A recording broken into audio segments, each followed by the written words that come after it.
اللهم ارحمنا بالقرآن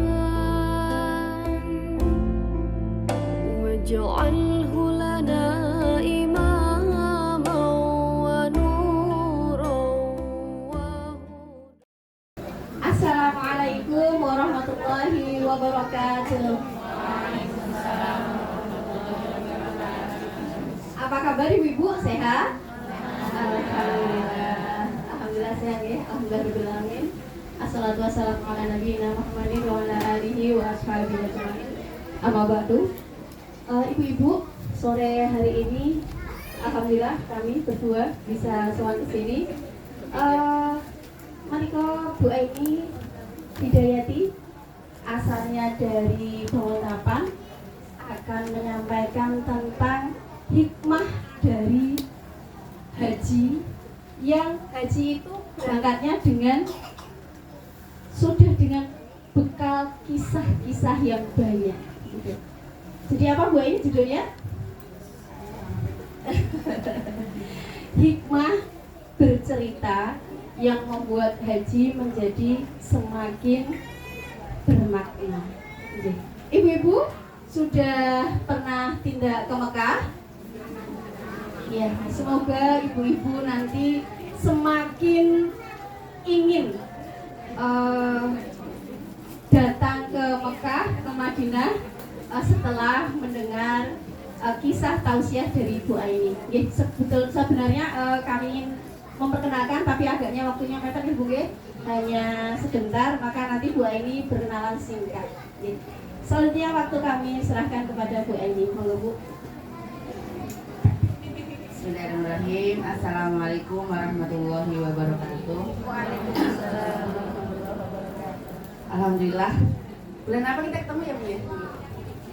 Yang di sini bareng-bareng. Juli ya. Juli, Agustus, September, Oktober. Masa Juli sampai Agustus sebelum puasa? Mei ya, Mei, Juni, Juli. Baru 4 bulan ya, Masya Allah. Sehat Bu? Tambah berapa kilo Bu? Salah. Pertanyaannya Sarah ya. Tambah berapa ayat hafalannya? Nah itu ya, Masya Allah. Tambah mungkin juz 30-nya. Masya Allah. Ustazah apa? Wali murid rutan kelas tahsinnya juga rajin ya, Masya Allah. Terus kelas berkisahnya sejauh mata memandang. Yes, ini nanti dapat piala ya, Ustazah. Sejauh mata memandang. Grup paling rajin ya, grup berapa ya? Grup berapa? Grup B. Masya Allah, tabarakallah. Sekarang Ustazah benar diberikan hadiah ya untuk grup B ya, Ustazah. Nanti diajukan ke Ustazah Atifah. Yang datang paling banyak, dan waktunya paling stabil. Jadi kalau yang lain masih bingung kapan ketemunya, nggak sampai detik terakhir aja nggak lengkap gitu ya. Yang kelompok itu Masya Allah selalu lebih banyak, selalu paling banyak, paling yang hadir 2 atau 3 ya kemarin beberapa kali. Masya Allah, tabarakallah. Semoga nanti grup-grup yang lain menyusul ya. Itu bagian dari fastabiqul khairat di antara kita. Nanti kalau setelah Latifah nggak ada dia, saya carikan aja ya. Iya. Tenang nih. Jam-jamnya masih ada kok, tenang. Iya. Berapa orang Mbak? 16. Tapi ada tanggal 3 karena kemarin ada 3 yang ternyata belum masuk kemarin loh siapa. Oh ya, jadi 19 ya? Oke. Cerita itu sih, ini ngapain sih orang? Sebulan sama olah ya, bismillah. Oke, berarti deal aja. Hadiahnya saya yang nyiapkan. Insyaallah tabarakallah. Saya catat ini. Diri banget ya Bu. Ya.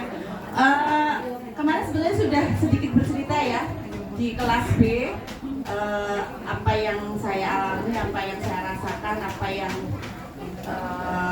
di kelas D juga ya. Alhamdulillah kelas D kemarin ke rumah, Masya Allah. Kalau kelas D sudah dapat hadiah ya, istimewa itu. Kelas D alhamdulillah sudah ke rumah kemarin, sudah ketemu langsung. Yang beberapa yang kemarin memang jadwalnya belum batuk. Sebetulnya berangkat berangkat sendiri ke rumah nggak apa-apa, boleh. Kapan-kapan boleh siapapun. Dari cerita yang saya ini ya, maksudnya yang saya rasakan kepengen disampaikan ke banyak orang. Jadi saya itu modelnya nggak sabaran kalau ada kisah baik saya pendam sendiri. Modelnya itu nggak doyan ngempet, nggak tahan ngempet. Jadi kalau baik itu kayak kudu ada orang tahu gitu, harus ada orang lain yang tahu gitu. Ya semoga sih tidak mengurangi pahala, artinya semoga Allah menjaga niatan saya. Tapi masya Allah eman-eman aja gitu kalau cerita yang bagus itu tidak kita bagikan gitu. Ya semoga bunda-bunda sekarang doakan saya semoga tidak mengurangi pahala kami gitu ya. Dari sekian cerita dari beberapa tamu yang hadir gitu ya, ada 3 kesimpulan. Baru mau fokus 3 kesimpulan ya. Karena waktunya setengah jam ini. Ada 3 kesimpulan yang kemudian oh ini nih kayaknya yang memang buat saya itu sesuatu banget gitu. Yang pertama adalah kelas B nggak apa-apa ya, kelas B sama kelas C mengulang sedikit, semoga tambah hafal gitu.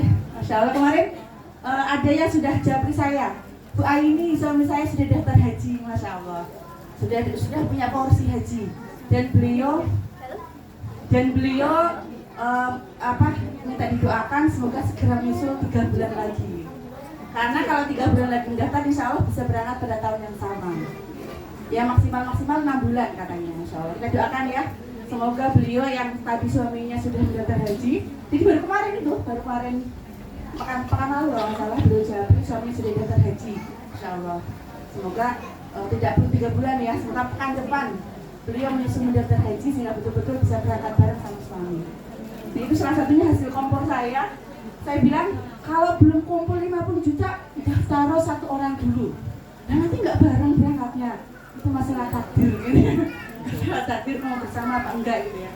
Karena kalau nunggu kumpul 50 khawatirnya sak dipakai. Dan memang ada yang merasakan betul bahwa iya ya ternyata kalau nunggu 50 itu 50 juta maksudnya, 50 juta itu sak dipakai buat yang lain gitu. Nah ternyata ada yang cerita itu setelah bayar 25 itu untuk mendapatkan 25 berikutnya itu gampang banget gitu. 3 bulan langsung daftar berikutnya. Itu juga ada yang cerita gitu, masya Allah. Saya itu malah dapat hikmah banyak dari beliau gitu ya. Jadi beliau daftar buat orang tuanya, kemudian dimudahkan untuk dirinya, kemudian dimudahkan untuk suaminya, bahkan akhirnya jadi daftar haji plus, masya Allah. Itu awalnya dari haji reguler padahal. Jadi akhirnya di akhir cerita beliau daftar haji reguler 3 orang dan daftar haji plus 2 orang dalam waktu yang tidak ada 1 tahun begitu, insya Allah. Itu kemudahan yang luar biasa begitu ya. Itu yang pertama adalah menjatuhkan niat.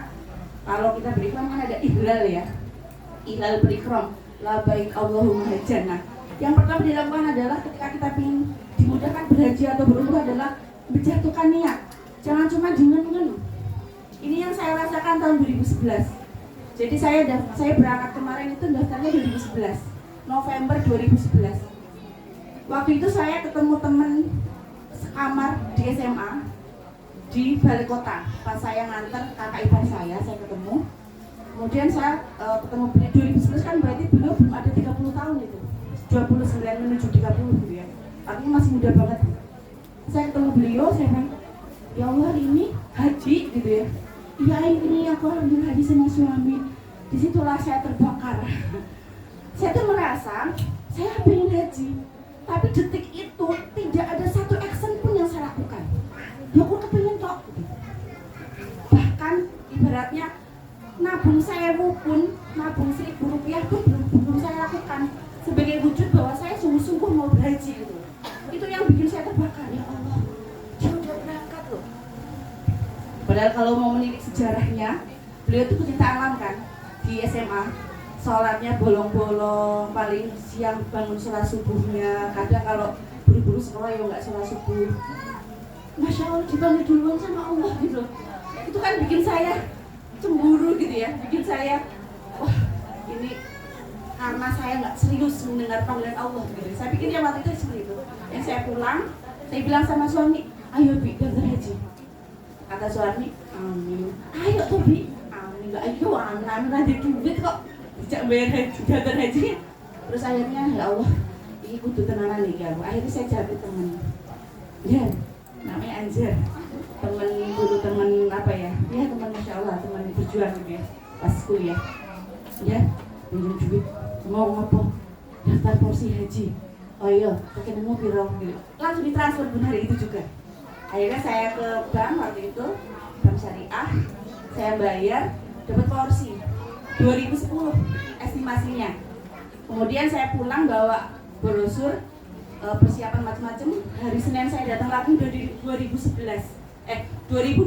mundur setahun padahal cuma 3 hari. Selisih dari ngambil formulir sama mengumpulkan formulir itu estimasi sudah mundur 1 tahun. Ya Allah, astagfirullah, kok ya mundur setahun gitu. Rasanya mundur setahun itu kan lama banget gitu ya.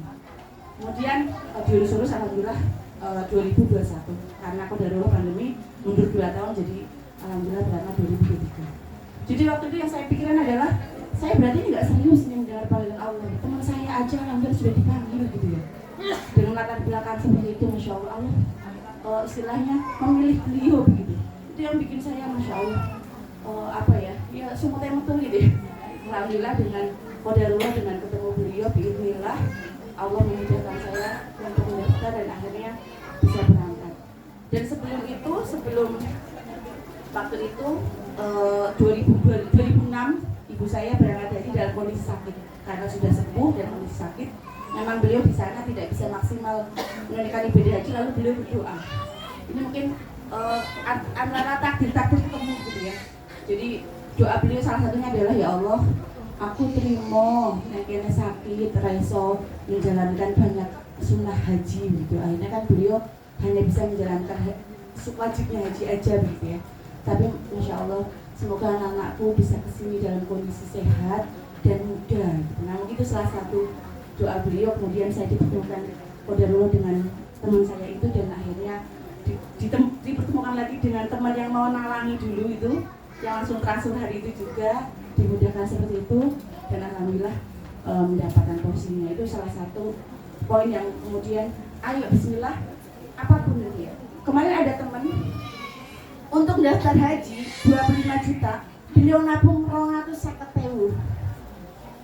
Tapi kan ada action gitu loh. 250.000 itu bukan 1 bulan ya, berbulan-bulan.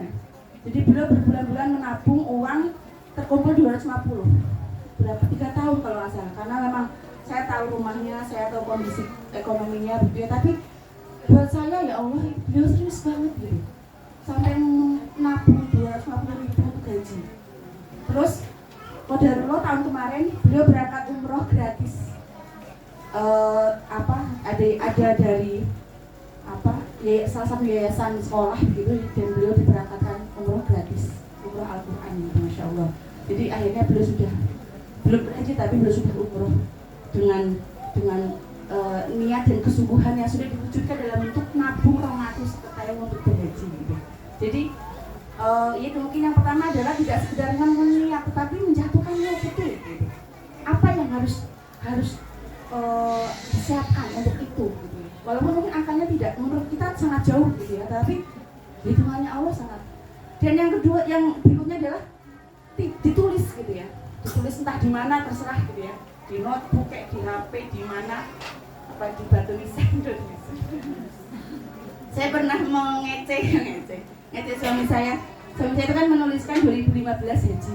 Saya bilang, Abi kalau kita udah punya estimasi 2021 ya ini diganti di 2021. Ya memang Abi kepengen haji 2015 gitu kan. Ngayal gitu soalnya. Sekarang covid gitu udah. 2015 beneran Bun. Pulang dari itikaf waktu itu, itikaf di Masjidil Haram, pulang bismillah nih Abi ditawari haji 2 minggu lagi berangkat 2015. Saya maktek, astagfirullah, Masya Allah gitu. Saya sempat meragukan bahwa beliau memang benar-benar kepingin dan menuliskan itu, dan ternyata Allah mengabulkannya, Masya Allah. Jadi monggo kita tuliskan tahun berapa kita akan berangkat. Semoga kemudian Allah mudahkan gitu ya, pasukan bumi dan pasukan langitnya untuk menuju, untuk menjemput cita-cita. Yang kedua, ini yang saya rasakan betul bahwa di setiap tempat, di setiap titik, di Masjidil Haram, di Masjid Nabawi, di Mekah, di Madinah, itu selalu ada bayang-bayang kisah. Bahkan ketika orang pada tidur dalam perjalanan dari kami kan dari gelombang 2 kloter awal. Jadi kita ke Mekah dulu. Ke Mekah dulu baru Madinah. Perjalanan kami naik bis dari Mekah ke Madinah sekitar 4 jam. Itu kan pada tidur gitu ya. Saya tuh ya masya Allah nggak bisa menikmati tidur. Jadi saya menikmati bukit, menikmati sambil membayangkan bagaimana perjalanan hijrah para sahabat gitu ya. Nah, sekarang pakai bis bisa tidur. Bahkan ketika kita berhenti di salah satu kayak terminal gitu ya, rest area untuk sholat, itu kondisi airnya cuma sedikit, terus kecil, terus harus antri banyak, itu kan banyak yang mengeluh panas gitu kan, jam sholat duhur kan panas, itu banyak yang mengeluh. Tadi masya Allah kita dikasih kayak gini aja mengeluh. Para sahabat kan nggak ada tempat rest area kan, mereka kan ya cuman pasir, ya nggak ada jalan beraspal dan sebagainya gitu. Jadi saya bayangkannya, insya Allah bagaimana Mus'ab berjalan sendirian menuju Madinah, mengawali dakwah pertama di Madinah, memperkenalkan seorang Rasulullah yang tidak ada wujudnya, sampai akhirnya ketika Rasulullah datang ke Madinah disambut luar biasa hanya dengan ceritanya Mus'ab gitu. Masya Allah. Itu artinya kan seorang Mus'ab yang punya daya tarik besar itu kan ganteng parlente. Kalau bayangan saya itu dari kisah Mus'ab itu, bayangan saya tuh ganteng parlente gitu ya. Beliau menceritakan Rasulullah sungguh-sungguh banget, sehingga orang-orang yang belum melihat pun sudah bisa membayangkan bagaimana hebat dan baik Rasulullah gitu. Dan itulah yang bayangan-bayangan itu yang membuat ketika Rasulullah datang tolal badri gitu ya. Saya kalau dulu pas di zaman kecil mas suka al-berjanji gitu. Lingkungan saya pada dulu ada banyak nama siapa ya? Al-berjanji ya. Coba berdiri salawatan gitu. Jadi kalau salawatan berdiri bareng-bareng terus itu suka merinding gitu, membayangkan peristiwa itu bahwa seorang Mus'ab datang, Rasulullah datang dengan sangat dicintai padahal baru ketemu gitu, masya Allah. Kemudian membayangkan ketika Rasulullah dan Abu Bakar ketika di Gua Sur gitu ya, di Gua Sur kan cerita membayangkan bagaimana seorang dua kekasih Allah sedang berdua gitu ya, yang satu tidur istirahat gitu, Rasulullah istirahat di pangkuannya Abu Bakar. Itu kan juga ada kisah seperti itu. Jadi tidak datang ke sana itu tidak selfie gitu loh, tidak selfie tanpa makna gitu, tapi ada sesuatu. Ketika di Jabal Rahmah itu kan juga ada kisahnya Adam ketemu Hawa gitu ya. Kemudian di Gua Hiro bagaimana Rasulullah gemetar mendapat wahyu yang pertamanya dan seterusnya. Itu setiap detik itu ada bayangan-bayangan. Bahkan ketika saya nunggu suami di kamar mandi, seperti saya tulis di grup itu, lagi nunggu, jadi adatnya suami ketika datang ke Masjidil Haram itu mesti ke kamar mandi. Mi, sebentar ya Mi, setoran senangannya bikin ya. Tapi di situ kan qadarullah kamar mandi di dekat perpus dan di situ lingkungan kelahiran Rasulullah. Tapi kemarin ketika saya konfirmasi ternyata bukan di situ. Wah ini berarti kisahnya belum sesuai dengan realitanya itu. Oh bukan di sini ya? Bukan, tapi ada tempat. Oh nah itu pada roh janjian namanya satu sadat ya. Beliau penerjemah resmi dari Masjidil Haram. Janjian untuk studi sirah. Jadi kita keliling Masjidil Haram, nggak kemana-mana, nggak keluar masjid, cuma di Masjidil Haram. Tapi ternyata di situ banyak kisah. Teman saya yang jadi ikut, saya kebetulan nggak jadi ikut karena waktu itu bareng sama perjalanan ke Madinah. Teman saya yang mau ikut selama perjalanan bercerita selama Ustadz Musadat bercerita itu belum mewah terus katanya, ya Allah ini kalau ikut loh melu-melu banjir katanya, masya Allah. Jadi yang diceritakan ya betul-betul kisah yang terjadi dan di lokasinya gitu ya, masya Allah. Jadi kemudian ketika ke Madinah kita ke makam Baki gitu ya, membayangkan bagaimana Khadijah bahkan menyerahkan tulangnya, menawarkan tulangnya untuk dijadikan sebagai biaya dakwah gitu, masya Allah. Saking isuran dino popo gitu, dari sudah kaya kemudian sampai semua dikeluarkan untuk mendukung dakwah Rasulullah, sampai tulangnya aja ditawarkan gitu. Saking cintanya dengan suaminya, saking cintanya dengan dakwah gitu, masya Allah. Dan lain sebagainya. Jadi itu aja saya belum khatam gitu ya, satu buku itu belum khatam. Yang banyak kalau khatam itu kayaknya lebih anu lagi lebih istilahnya merinding lagi gitu ya di setiap tempat, di setiap waktu gitu ya. Ketika di Raudhah, ketika di Multazam, ketika di makam Ibrahim dan lain sebagainya gitu. Kemarin dapat tambahan kisah bagaimana Rasulullah hijrah ke Habasah. Hijrah pertama Rasulullah ke Habasah gitu. Bagaimana Rasulullah diusir gitu ya. Bukan diusir sih, diboikot. Jadi Rasulullah dan para sahabatnya diboikot karena dakwahnya Rasulullah itu sudah bikin resah para pembesar. Jadi waktu itu Rasulullah merasa sudah tidak aman, banyak diboikot. Akhirnya Rasulullah meminta perlindungan ke Raja Habasyah. Nah, Umar marah gitu ya, Umar marah. Nah, kemarin saya juga ke makamnya Umar itu juga membayangkan ya Allah, Umar yang begitu jadi Umar yang begini gitu kan. Masya Allah, prosesnya luar biasa gitu ya. Umar marah karena kalau Rasul sampai keluar dari Mekah dengan meminta perlindungan ke Raja Habasyah, otomatis nama baik Mekah sebagai kota aman kan jadi tercoreng. Padahal kota Mekah selama itu mereka mendapatkan banyak upeti, banyak uang, banyak pemasukan, banyak income negara, income negara itu kan dari haji kan, dari rumah sudah ada haji ya, dari haji, dari perdagangan, dan itu harus aman gitu ya. Nah, ketika Rasulullah saja penduduk Makkah meminta perlindungan, otomatis kan orang akan berpikir loh, Makkah berarti sudah aman dong gitu ya. Nah, itu kan para pembesar Quraisy pada takut gitu. Salah satunya adalah Umar marah. Beliau pergi mengunus pedang gitu ya, mencari Rasulullah. Kata salah satu warga orang Quraisy mengatakan, sebelum ngurusi Rasulullah, sebelum ngurusi Muhammad, urusi dulu adikmu udah ikut Muhammad loh. Oh iya toh, balik ke rumahnya Fatimah ya. Datang, udah Fatimah lagi tahsin, lagi lagi ngaji ini, talaki dengan seorang mereka kan saling ada majelis Al-Quran yang disampaikan dari Rasulullah ke para sahabat, kemudian dari sahabat ke orang lain dan seterusnya. Di situ ada majelis Al-Quran gitu, antara Fatimah, suaminya dan gurunya benar. Kemudian Abu Bakar datang, kan ternyata Abu Bakar itu seorang yang tahu sastra, paham bahasa, dan beliau karena bukan orang yang umi gitu ya, paham tulisan. Ketika membaca surat Toha, hanya membaca surat Toha ini, maksudnya qadarullah dipertemukan dengan surat Toha gitu, beliau langsung berpikir, wah ini bukan pikiran manusia ini. Kalau kita mungkin biasa aja gitu ya kan, nggak ngeh. Kalau beliau tuh tahu sastra, tahu bahasa gitu ya. Termasuk orang-orang yang tergila-gila dengan sastra, Umar itu. Walaupun orangnya garang, mereka suka sastra gitu. Nah, ketika melihat surat Toha itu, wah ini bukan pikiran manusia ini. Nggak mungkin Rasulullah bisa bikin kayak gini. Itu tingkat tinggi kan, sastranya tingkat tinggi Al-Quran itu menurut Umar gitu. Akhirnya singkat cerita, Umar bersyahadat bersama Fatimah. Kemudian episode itu kan diajak ke Rasulullah ya, saya lupa hadisnya. Kayaknya di situ ya. Iya, dibawa ke Rasulullah. Dan singkat cerita beliau berhijrah dan akhirnya jadi.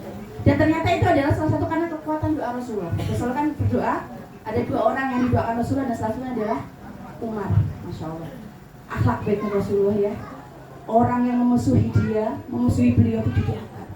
Dan ternyata Allah mendengar doa beliau dan dengan cara yang sangat mudah beliau berpindah menjadi penguat dakwah beliau, Masya Allah. Jadi akhlaknya Rasulullah luar biasa. Nah itu sedikit ketika mendengar ketika di Raudhah gitu ya, ketemu makamnya Abu Bakar juga teringat juga gitu ya, bagaimana seorang yang orang lagi pada mikir Rasulullah gila, mosok semalam tekan ars, kan nggak mungkin. Abu Bakar yang membenarkan, Abu Bakar asyik gitu ya, beliau yang membenarkan. Jadi ketika ke situ ya tidak sekedar Raudhah untuk berdoa gitu ya. Iya itu iya, tapi ketika kemudian ketemu Rasulullah, assalamualaikum ya Rasulullah, itu langsung rasanya Masya Allah, langsung ya gambaran indah tentang beliau itu muncul gitu. Ternyata makamnya Khadijah itu tidak bareng sama Rasulullah. Itu juga bikin set gitu. Insya Allah seseorang istri yang mendampingi beliau luar biasa gitu ya, sampai ajalnya itu ternyata makamnya tidak berdampingan dengan Rasulullah gitu. Tapi kan itu raganya ya, insya Allah kan nanti mereka berjumpa lagi gitu. Kemudian ketika Assalamualaikum ya Abu Bakar, itu juga langsung kisahnya langsung muncul gitu ya. Assalamualaikum ya Umar.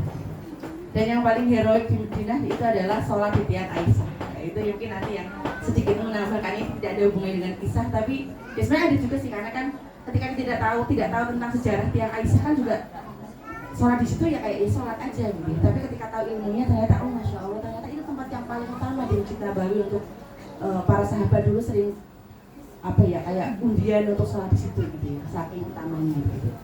Namanya tiang Aisyah di Lodok. Ada di tengah depan sendiri, sini mimbar, sini tiang Aisyah, 2 plong makamnya Rasulullah. Jadi makamnya Rasulullah 2 plong, tiang Aisyah 1 plong mimbar. Nah itu di situ. Ada tulisannya Motowanah apa ya? Aisyah. Kelihatan dari jauh tuh kelihatan. Wah di situ tuh. Itu ada kisah apa? Yang sah bersama seorang lansia di situ. Alhamdulillah saya bisa. Yang ketiga, yang rodoh yang ketiga sih di situ. Ini berapa menit lagi ya? Udah habis ya?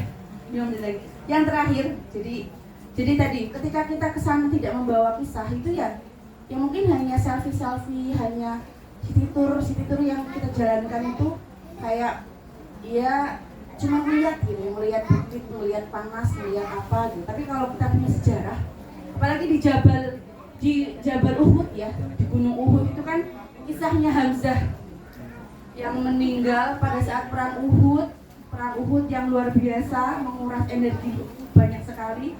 Kemudian kita ingat jantungnya dimakan oleh Hindun, masya Allah itu kan. Itu kalau cerita apa, ingat kisahnya kan mau selfie kayak Mbak Mentolo gitu ya. Yang apa selfie buat cerita ke anak-anak, ini unik foto di Gunung Uhud, di sini ada kisah ini, nah itu bisa seperti itu bisa. Jadi apa namanya, insya Allah perjalanan berkisah kita masih panjang ya.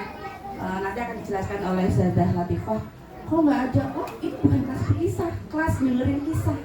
Ya terserah, nanti Ustazah Latifah akan menjelaskan. Tapi dari awal sudah dijelaskan bahwa kita tuh berkelas berkisah itu biar nanti ketika kita pulang berkisah kepada anak-anak itu sudah ada value yang kita bawa. Kalau kita membaca sendiri kan mungkin value-nya ya apa yang kita serap aja. Tapi kalau di dalam forum kan kita sudah berbagi hikmah yang kita dapatkan. Maka ketika kita menceritakan ke anak-anak sudah dengan banyak value, sudah dengan banyak hikmah dari teman-teman yang lain gitu. Makanya kelas berkisah sudah ya akan membuat kita lebih banyak makna, ya, lebih kaya makna untuk kita tularkan kepada anak-anak gitu ya. Itu sebenarnya kelas berkisah gitu. Tapi nanti akan dijelaskan lebih detail oleh Ustazah Latifah gitu, biar teman-teman tidak berpikir kok kelas berkisah tidak belajar berkisah ya. Nah gitu. Tapi mengambil nilai yang banyak dari kisah yang ada yang akan dibawa pulang untuk anak-anak kita. Kalau masalah tekniknya tenang saja. Ini yang saya bawa seorang ustazah ya, seorang guru, dan beliau insya Allah akan menyampaikan teknik berkisah. Nanti kita jadwalnya nunggu Ustazah Latifah saja. Insya Allah beliau yang akan menyampaikan tentang teknik berkisah. Karena ternyata ya memang tetap butuh teknik ya. Walaupun saat ini semua orang itu bisa sebetulnya, cuma kan ada teknik khusus. Nah kalau soal buku, kemarin saya sudah menyampaikan ke Ustazah Latifah, kalau bisa buku-buku yang ada di Ruta kan bisa dipergilirkan. Nah monggo bunda-bunda sekalian bisa memanfaatkan itu. Eman-eman gitu ya kalau bukunya tidak dimanfaatkan, dan insya Allah pahalanya akan semakin banyak untuk para wakif begitu. Jadi pinjam saja, dicatat, nanti kembalikan gantian dan seterusnya begitu ya. Yang terakhir, berdoa dan ikhtiar memantaskan diri. Ini yang perjalanannya tidak pendek gitu ya, tetapi berproses, bersungguh-sungguh bersama komunitas kebaikan. Jadi kalau kita sendiri itu kan ya mungkin cepat lelah gitu ya. Maka ketika kemudian ada majelis tahsin, ada majelis kelas berkisah gitu ya, ada majelis bunda, semoga disitulah kayak HP itu kayak dicas kembali gitu ya. Jadi kadang-kadang kan di rumah udah rupek teknis urusan anak-anak, dari mulai dulang, nyebok dulang, nyebok, mandiin, apa mana pun nyetriko dan sebagainya gitu ya. Nah kalau datang kumpul bersama, ketemu dengan teman-teman, mungkin energinya akan nambah lagi dan nambah lagi gitu. Harapannya demikian. Kemudian mengazamkan diri dengan amalan andalan. Dan semua orang mungkin tidak sama gitu ya. Ada yang mungkin dengan sholat malam, bangun jam 2. Nah saya belum bisa ya bangun jam 2. Ya mepet-mepet gitu ya. Jam berapa monggoan amalan andalan masing-masing. Kemudian ada yang mungkin sholat duha, ada yang 2 rakaat tapi selalu tidak pernah bolong. Ada yang 3 rakaat, ada yang 6 rakaat dan tidak pernah bolong. Ada yang mungkin 12 rakaat dan tidak pernah bolong. Mau kita nggak mengambil yang mana gitu. Atau mungkin ada yang berinfak setiap hari Jumat berinfak. Nah ini kemarin dengar Tutar mau perluasan ya. Di mana Ustazah letak lokasinya? Oh Masya Allah, Masya Allah. Itu berarti akan ada kesempatan peluang kebaikan yang harus segera disambut gitu. Jadi salah satu bagian yang penting dan perlu untuk kita lakukan adalah memantaskan diri dengan fastabiqul khairat dan sur'atul istijabah. Sur'atul istijabah itu adalah bersegera menyambut surah kebaikan dan berfastabiqul khairat, berlomba-lomba dalam kebaikan gitu. Jadi kalau kira-kira kita bisa melakukan apa loh? Ya walaupun cuma di komite bagian konsumsi, tapi itu adalah bagian dari menyambut kebaikan. Walaupun tiap Jumat hanya infak 50.000 itu juga bagian dari menyambut kebaikan. Walaupun mungkin hanya membawakan minum ketika majelis tahsin, itu juga sebuah kebaikan. Dan kita sendiri yang bisa ngukur kira-kira mana yang kira-kira akan saya ambil sebagai salah satu amal andalan yang membuat Allah ridho gitu ya dengan amalan andalan ini, dan itu menjadi perantara kemudahan niatan-niatan baik yang lain begitu. Jadi kita tuh kan bisa berbuat apa-apa itu kan karena rahmat Allah. Saya merasa bersyukur dipertemukan dengan Mbak Latifah, dengan teman-teman semua di sini. Itu juga tidak mungkin kalau tidak ada rahmat Allah. Kemudian akhirnya ada kelas berkisah, kemudian mengenal banyak bunda yang luar biasa. Itu juga kalau tidak ada rahmat Allah tidak mungkin. Jadi kita berusaha untuk senantiasa berikhtiar dimanapun dengan cara bagaimanapun sebisa kita gitu ya, sebisa yang kita lakukan gitu, agar Allah mencurahkan rahmatnya. Kalau sudah mencurahkan rahmatnya itu ya ibaratnya tidak ada yang tidak mungkin gitu ya. Tidak ada yang tidak mungkin. Ya meskipun tadi teman saya hanya 250.000, tapi ternyata tiba-tiba Mbak Petunjuk angkat gratis langsung gitu ya. Itu kan luar biasa. Fastabiqul khairat juga salah satunya adalah peka dengan kondisi zaman, dengan kondisi lingkungan kita begitu. Bagaimana jadi kalau kata siapa ya, seorang ahli barunya mengatakan untuk mensolehkan anak kita itu butuh mensolehkan orang sedesa, orang sekampung gitu. Jadi ternyata tidak cukup hanya mensolehkan anak itu saja ya. Ya kayak anak kita di rumah sudah diajari baik-baik gitu ya, begitu dolan pulang-pulang aneh, Masya Allah gitu ya, bukan Masya Allah, Subhanallah gitu. Itu karena memang kita harus mensolehkan orang sekampung dulu ya, bukan menunggu sholat orang kampung. Maksudnya bersama dengan kita mensolehkan anak kita, itu juga berusaha untuk berkontribusi untuk ya sebisa kita gitu ya, untuk ikut peduli dengan lingkungan, dengan amal-amal baik kita gitu. Jadi kalau kira-kira di situ kita perlu berbuat baik ya, kita menyambut dengan segera gitu. Mungkin itu benar-benar sekalian, karena memang waktunya terbatas sampai jam 17. Apa yang bisa saya sampaikan, kalau mau ada pertanyaan satu kedua. Baik. Masya Allah ya Ibu, kisah berangkat hajinya Bu Aini yang dibekali dengan pemahaman tentang kisah-kisah Rasulullah membuat semakin terbehek-behek ya di sana ya. Masya Allah, tentu saja sangat indah sekali. Pengen haji Bu, pengen umroh Bu, pengen, pokoknya itu seumur hidup usahakanlah kita bisa datang ke sana gitu. Memang haji dan umroh itu kayak yang disampaikan Bu Aini, rahasia ilahi. Urutannya tuh kita nggak ngerti gitu, tapi kita harus berusaha daftar. Gimana tadi Bu caranya daftar Bu? Niatnya bukan hanya niat saja, tapi di apa kan Bu? Iya, niatnya itu bukan angan-angan tapi diwujudkan. nabung atau yang lainnya gitu nggih, sehingga kita bisa terlihat betul. Allah tuh kalau lihat tuh oh yo, memang niat gitu. Terus antrian kita naik gitu ya. Nanti kita ikhtiari dengan amal-amal istimewa yang menjadi kesukaan kita, maka nanti urutan kita lebih naik lagi. Diikhtiari dengan sedekah, urutan kita naik lagi. Tahu-tahu nanti sudah berangkat sendiri, masya Allah. Barangkali ada yang mau ditanyakan Bu dari Bu Aini, monggo silakan, satu orang katanya Bu. Boleh? Nggak ada? Cukup? Ya. Ibu-ibu, semoga Bapak Ibu sekalian nanti bisa segera tindak ke Mekah, ke Madinah, soal Rasulullah. Assalamualaikum ya Rasulullah gitu ya, rasanya masya Allah kalau kita sampai Raudhah mengucapkan salam. Kalau ketemu Rasulullah mau bilang apa Bu? Meluk, yuk nggak mungkin Bu sadar. Kalau ketemu Rasulullah mau apa Bu? Ayo Bu, nanti PR ya Bu, dipikir ya, nanti kalau ketemu Rasulullah tuh mau bilang apa, mau ngapa gitu. Jangan-jangan kok kami tenggengan kok. Rasulullah, aduh kesempatan lewat. Oke, ibu-ibu kados ngeten yang disampaikan oleh Bu Aini, semoga membawa manfaat, semoga semakin membuat ibu-ibu senang berkisah, semakin semangat mencari ilmu tentang kisah-kisah Rasul yang bisa ditularkan ke anak-anak, yang bisa disampaikan ke anak-anak. Selain itu sebagai hal yang menghibur, tentu saja itu adalah ajaran yang bisa menjadi tuntunan. Cakap ibu-ibu, dari kita berdua banyak orang yang mohon maaf. Assalamualaikum warahmatullahi wabarakatuh.